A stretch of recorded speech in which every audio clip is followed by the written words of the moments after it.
¿Qué tal, Promo 2024? Estamos finalizando el análisis a la prueba diagnóstica que aplicaste recientemente. En esta pregunta nos dice el siguiente contexto. Las reacciones químicas son procesos termodinámicos de transformación de la materia. En estas reacciones intervienen dos o más sustancias, a las cuales llamamos reactivos o reactantes, que cambian significativamente en el proceso y pueden consumir o liberar energía para generar dos o más sustancias llamadas productos. Nos muestra entonces una tabla en la cual hay cuatro tipos de reacciones químicas. Una de adición en la cual consta de varios reactivos y un solo producto que se está formando. En el caso de la descomposición, en el cual hay un solo reactivo y hay varios productos. O sea, prácticamente es contraria la descomposición a la adición. Encontramos una clase de reacción bien especial, que es la de combustión, en la cual se queman las cosas, ¿verdad? En este caso, un combustible como el metano, el gas natural que tú tienes en la cocina, en combinarlo con el oxígeno, pues va a producir CO2 más agua. Ten en cuenta lo siguiente, siempre en la estructura de este tipo de reacción de combustión está presente el oxígeno como reactivo o reactante y siempre los productos son CO2 más agua y también puede producir energía, obviamente, porque esta es la intención de la combustión. Y otro tipo de reacción es la doble sustitución, en la cual hay dos componentes, dos moléculas que tienen dos partes, dos polos. Una parte positiva, como en este caso el hidrógeno, y una negativa, la del yodo, y esta otra molécula de una parte positiva, que es la del sodio, y otra negativa, que es el OH. Y lo que ocurre aquí, como lo dice el nombre, doble sustitución, es que se intercambian esos polos. De manera que la parte positiva en esta molécula, que es el hidrógeno, es reemplazada por la parte positiva de esta otra, que es el sodio, formándose así el iyoduro de sodio que tenemos aquí. Y la parte positiva que sobraba acá, que era la del agua, el hidrógeno mejor, se combina con el OH, que es negativo, y forma una molécula de agua. O sea que hubo un doble desplazamiento. Se han cruzado los polos de los reactivos y han quedado de esta forma en los productos. Ahora dice acá, la producción de sustancias, como es el caso del ácido clorhídrico, o producción de sustancias, puede llevarse a cabo por medio de la siguiente reacción. Y nos presentan entonces la ecuación química. Aquí observamos 2 moles de cloruro de sodio, la sal común de cocina, se combina con el ácido sulfúrico y va a producir 1 mol de sulfato de sodio más 2 moles del ácido clorhídrico, que es el que se quiere obtener. Ahora miremos el enunciado, teniendo en cuenta la información anterior. Ojo, recuerda que el enunciado te dice qué es lo que debes observar, en dónde te debes dirigir, a dónde debes encauzar tu atención para resolver la pregunta en forma adecuada. Entonces aquí dice, teniendo en cuenta la información anterior, ¿qué tipo de reacción ocurre en la producción del ácido clorhídrico? En este caso, la información anterior va a corresponder a la ecuación química de la situación problemática con relación a las formas de las reacciones químicas, porque aquí te preguntan qué tipo de reacción química. Entonces, tenemos estas 4 tipos que te dan aquí. Hay muchas más, pero tú no vas a buscar otras más. Tú vas a buscar las que te dieron, porque dice aquí la información anterior, la que te han entregado. Entonces, tú observas en la ecuación de adición, perdón, el tipo de reacción de adición, encontramos que hay dos o más reactivos y un solo producto. Aquí hay más de un producto, luego entonces no es de adición.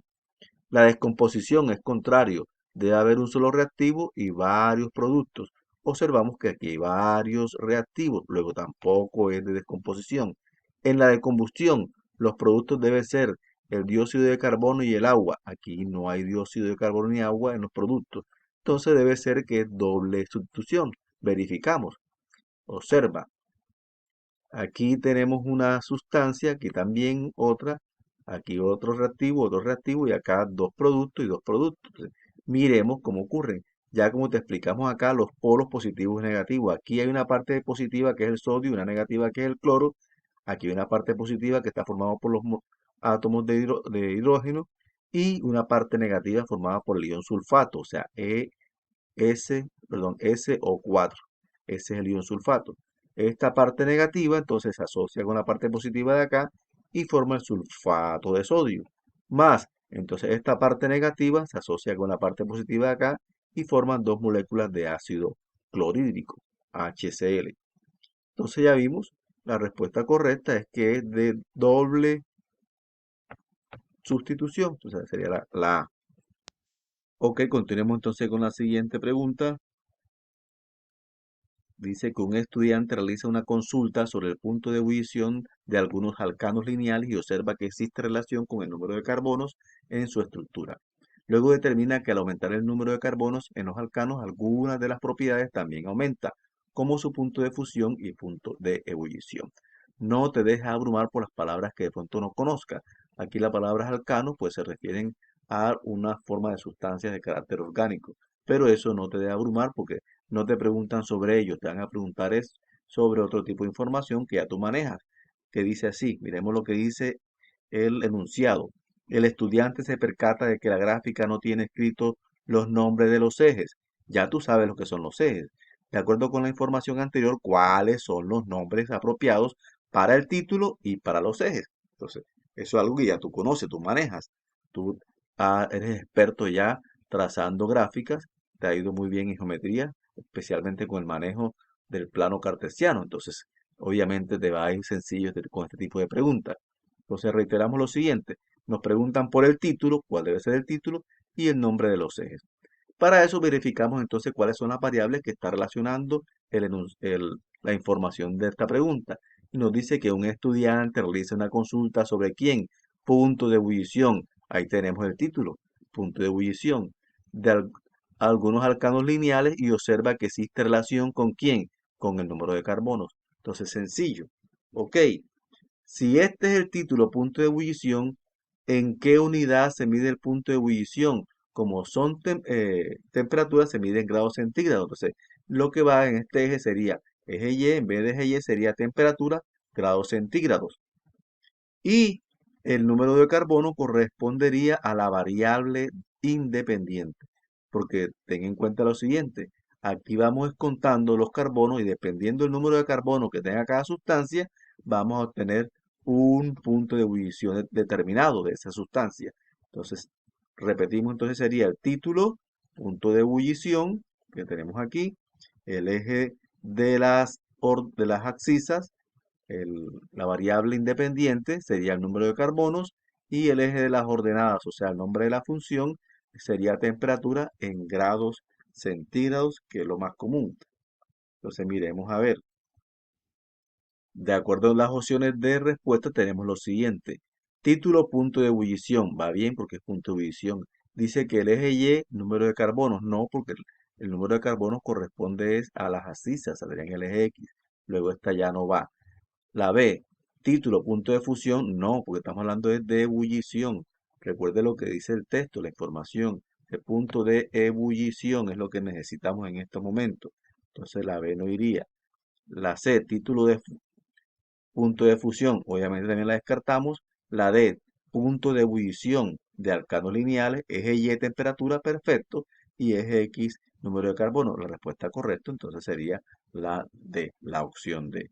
Miremos la pregunta siguiente. Un estudiante ingresa al laboratorio de química y prepara 3 disoluciones de cloro de sodio, sal común, sal de cocina.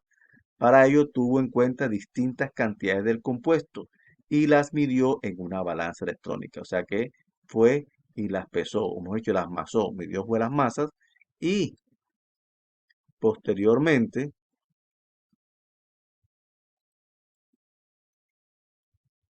posteriormente agregó cierta cantidad de agua en 3 matraces aforados. Estos son los matraces aforados. Ellos contienen una marquilla aquí en el cuello que indica el aforo, indica la cantidad de la medida exacta de este volumen. Por último, registró los datos teniendo la siguiente tabla. Entonces aquí tenemos 3 muestras, la disolución 1, la 2 y la 3. En la 1 la masa es 0,95, un volumen de 100. En la 2 1,065 la masa y 250 el volumen. Lo mismo que en la 3 1,089 y 500 en volumen. Dice el ejercicio. El profesor de química observa la tabla y menciona que le faltan las unidades. Esto es el enunciado, ¿ah? El profesor de química observa la tabla y menciona que le faltan las unidades de medida correspondientes. Según las magnitudes de estos valores, ¿qué unidades debería usar el estudiante para esta sustancia? Vemos que la magnitud aquí es masa y la magnitud aquí es volumen. Entonces, las unidades es la que se deben reportar. Entonces, recuerda que en el sistema internacional las unidades patronas para masa es el kilogramo y se usa el gramo como medida secundaria, auxiliar. Y el volumen para los líquidos es el litro y se usa el mililitro para cantidades también relativamente pequeñas. Como estas unidades son pequeñas, entonces las unidades que emplearemos serían masa y mililitros correspondientes. Entonces, no podemos utilizar hectogramos porque sería una unidad muy grande. No usamos libra porque no pertenece al sistema internacional, pertenece al sistema inglés. No utilizamos microgramos porque para medir 0,95 microgramos, de todos modos, se necesitaría una balanza muy sensible, especializada y realmente no sería como adecuada para manejar estos valores. Luego entonces ya vemos que las unidades que se deben utilizar son gramos, que es lo más común, y mililitros también, que son las unidades más comunes que se emplean en el laboratorio. Y son unidades secundarias en el sistema internacional, que es el que usamos nosotros.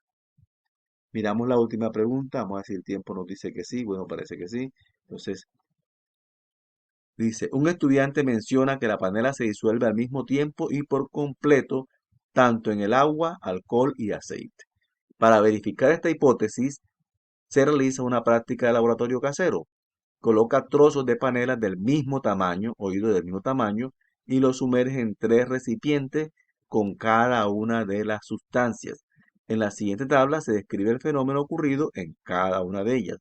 Y se observa que en el agua se disolvió por completo el pedazo de panela, en etanol se disolvió un poco nada más, y en el aceite no hubo disolución. Con base en el experimento anterior se puede afirmar que la idea planteada por el estudiante es, ya vemos que es falsa, ¿verdad? Entonces, descartamos la opción A y la opción C. ¿Por qué es falsa? Ya miramos, decíamos lo que dice el estudiante. Dice, él menciona que la panela se disuelve al mismo tiempo y por completo en las 3 sustancias. Aquí vemos que no. Esta no se disolvió, aquí se disolvió una parte y acá se disolvió por completo. Entonces, eso es falso. Entonces, la opción A y la opción C yo la descarto. Me quedan las dos opciones. Me dice la D. Falsa porque la panela podría disolverse en un menor tiempo con una mezcla de alcohol y aceite. Entonces, esta opción yo la descarto porque no hace parte del experimento. Ahí dice que se disolvió en agua, etanol y aceite. No se disolvió en una mezcla de las dos. O sea que esto correspondería a otra hipótesis, luego esto no hace parte de una conclusión del experimento. Y acá la B dice falsa porque la panela se disuelve en un menor tiempo en el agua que en las otras sustancias. Esto es una conclusión que es parcial, pero que es válida con respecto a la situación que está planteando. Se disolvió totalmente, no se dice nada del tiempo, entonces es posible que si se dé un tiempo mayor, de pronto acá también se disuelve todo, ¿cierto? Y acá comienza a disolverse. Eso no se observa, pero esta sería la opción acertada con respecto a la situación planteada. La B pasa porque la panela se disuelve en un menor tiempo en el agua que en las otras sustancias. Bueno, con esto finalizamos el análisis de la prueba aplicada en la semana anterior. Entonces, deseamos